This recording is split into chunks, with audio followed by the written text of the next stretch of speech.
सलग सुट्ट्या आणि आज रविवार त्यामुळे साई दर्शनासाठी भाविकांची मांदियाळी शिडीत पाहायला मिळते।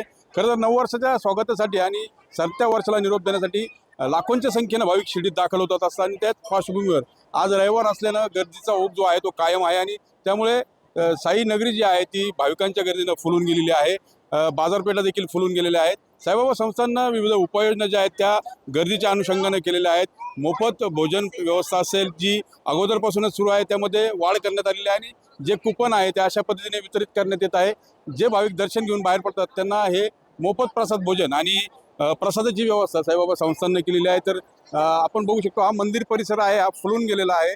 भाविकांची गर्दीचा ओघ जो आहे तो हा काल शनिवार आणि आज रविवार त्यामुळे सातत्यानं सुरू आहे।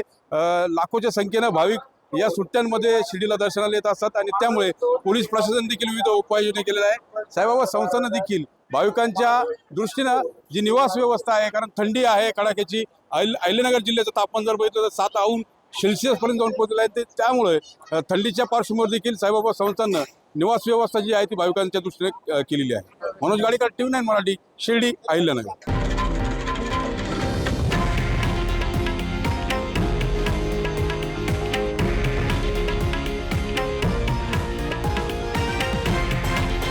हे आहे देशातील नंबर 1 न्यूज नेटवर्क आणि आपण पाहत आहात TV9 मराठी, एकमेव।